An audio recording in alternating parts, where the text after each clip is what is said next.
तो chapter number 3 है जिसमें हमारे हमारे पास ये टोटल 7 पॉइंट्स है जिसको हमने डिस्कस करना है। ये बहुत इंपॉर्टेंट है, जो ज्यादातर क्वेश्चन पूछे जाते हैं वो इनके मुताबिक पूछे जाते हैं। देखिए, सबसे पहले आपको पता होना चाहिए knowledge of electrical units. Voltage को हम कैसे नापते हैं? वोल्टेज को हम नापते हैं वोल्ट से, VOLTS, मतलब 220 वोल्ट, 440 वोल्ट। इसी तरह करंट का यूनिट क्या है? एम्पियर। हमें पता है ब्रेकर कितने एम्पियर गए, 4 एम्पियर गए, 32 एम्पियर गए। हम करंट को कैसे नापते हैं? एम्पियर से। रेजिस्टेंस को हम नापते हैं ओम से। कितने ओम की रेजिस्टेंस? ओम का सिंबल ऐसा होता है, ओम बनाते हैं ऐसे और ओम्स लिखते हैं ऐसे, OMHS, ओम। पावर को हमेशा नापा जाता है वाट में। अब सेकंड पर हम आ जाते हैं बेसिक ऑफ इलेक्ट्रिसिटी। ये एक केबल है, वायर है, इसके अंदर इलेक्ट्रॉन है, ये कॉपर की वायर है। यहाँ से आता है फोर्स, धक्का लगता है। ये धक्का क्या है? ये है वोल्टेज। वोल्टेज जब आता है तो यहाँ से ये इलेक्ट्रॉन आगे निकलते हैं, धक्का धक्का लगता है इनको, ये फ्लो होता है इनका। यहाँ से निकलते हैं, पीछे से और आ रहे हैं, फिर निकलते हैं, वापस रिटर्न जाते हैं, फिर जाते हैं। इस तरह ये सर्किट पूरा चल रहा होता है। अब ये जो इलेक्ट्रॉन का फ्लो हो रहा है, इस फ्लो ऑफ इलेक्ट्रॉन को कहते हैं करंट। इस फ्लो के बीच में जो रुकावट बनता है, मतलब इसके अंदर जंग लगी हुई है, वो जंग है, कचरा है, या ये ज्यादा हीट हो गई है तार, तो ये रुकावट है इसकी। तो ये रुकावट को हम कहते हैं रेजिस्टेंस। थर्ड पॉइंट हमारे पास ये हमने कर लिया, ये हमने कर लिया। थर्ड पॉइंट हमारे पास है रेसिजुअल मैग्नेटिज्म। यहाँ पे ये हमारे पास जनरेटर है, जनरेटर के अंदर वायरिंग है, सही है। वायरिंग के बीच में होता है रूटर, जो रूटर घूमता है। अच्छा, रूटर बना हुआ होता है आयरन कोर से। आयरन कोर का मतलब है पतली पतली छोटी छोटी प्लेटों को मिलाकर बड़ा रूटर बनाया जाता है। अच्छा, उस रूटर के अंदर छोटी सी परमानेंट मैग्नेटिज्म होती है। मैग्नेटिज्म हम कहते हैं कि जो मैग्नेट की ताकत होती है ना, खिंचाव की ताकत, मैग्नेट, तो उस आयरन के अंदर, आयरन कोर के अंदर वो मैग्नेटिज्म होती है छोटी सी, उसको हम कहते हैं रेसिजुअल मैग्नेटिज्म। वो हमेशा होती है।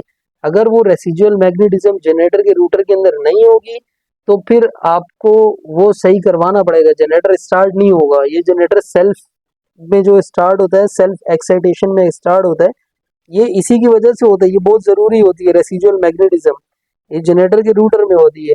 अगर ये खत्म हो जाए तो जनरेटर स्टार्ट नहीं होगा, इसलिए फील्ड फ्लैशिंग किया जाता है फिर इसको। खैर, लाइन ऑफ फोर्सेस के बारे में बात करें।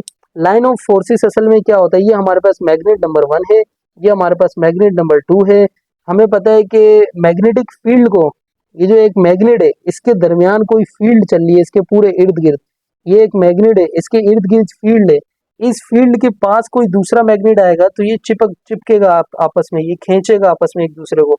जब फील्ड से दूर होगा तो ये खींचेगा नहीं, इसकी फील्ड के अंदर आ जाएगा तो ये खींचेगा।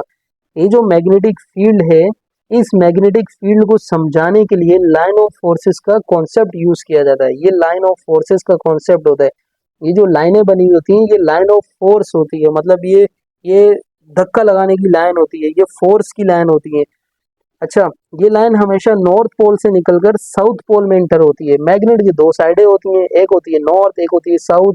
तो हमेशा नॉर्थ से निकलती है, साउथ के अंदर जाती है, और ये मैग्नेटिक फील्ड होती है, ये लाइन ऑफ फोर्सेस होती है। अच्छा, यहाँ पर देखें, लाइन ऑफ फोर्सेस हो गई। इंडक्शन को अभी मैं बता देता हूँ, पहले हम ईएमएफ को पढ़ लेंगे, इलेक्ट्रोमोटिव फोर्स, सॉरी। अच्छा, ईएमएफ क्या होता है?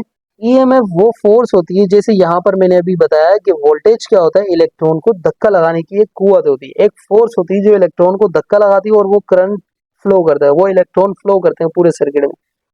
ईएमएफ क्या होता है कि ईएमएफ वो फोर्स जो इलेक्ट्रॉन को मूव के लिए सोर्स से मिल रही होती है। फॉर एग्जांपल, यहाँ पे मैंने बैटरी कनेक्ट की हुई है 12 वोल्ट की, सही है, 12 वोल्ट की। अब ये जो प्लस वाला है, ये प्लस वाला मैंने यहाँ से कनेक्ट किया है।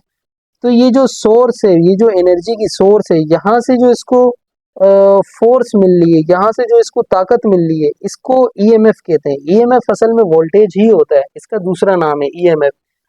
जब एक कंडक्टर है, सही है, कंडक्टर को जब हम, सॉरी, ये एक कंडक्टर है, ये एक कंडक्टर है। कंडक्टर को जब हम, ये मैग्नेटिक फील्ड है, इसके यहाँ से भी मैग्नेट लगाया हुआ है, यहाँ से इसकी फील्ड है, यहाँ से भी मैग्नेट है, मैग्नेट नंबर 2, मैग्नेट नंबर 1, यहाँ से भी इसकी फील्ड आ रही है। इसके बीच में जब हम किसी कंडक्टर को गोल घुमाएंगे, जैसे मोटर का कॉन्सेप्ट होता है, जब हम गोल घुमाएंगे तो उसमें करंट इंड्यूस होगा, इसमें करंट, इसकी वायरिंग में करंट इंड्यूस होगा। मैग्नेटिक फील्ड के दरमियान जब हम किसी कंडक्टर को घुमाते हैं तो कंडक्टर में करंट इंड्यूस होता है, सही है। इसको कहते हैं इंडक्शन, इसको इलेक्ट्रोमैग्नेटिक इंडक्शन कहते हैं। यही इसी को हम फैराडे लॉ भी कहते हैं। फैराडे एक साइंसदान है जिसने ये बताया था। फैराडे लॉ क्या होता है? फैराडे लॉ भी यही होता है कि जब दो मैग्नेट है, दो तरफ मैग्नेट है और बीच में हम एक रूटर घुमा रहे हैं, रूटर के ऊपर पूरी वायरिंग हुई है कंडक्टर की, जब हम उसे घुमाएंगे तो वो उस मैग्नेट की फोर्स की वजह से इसके ऊपर करंट प्रोड्यूस होगा, करंट इंड्यूस होगा। उस करंट को इस पूरे प्रोसेस को हम फैराडे लॉ कहते हैं, फैराडे ने बताया था, और इसे हम इलेक्ट्रोमैग्नेटिक इंडक्शन कहते हैं। तो ये हमारे पास चैप्टर नंबर 3 भी यहाँ पर कंप्लीट हो गया।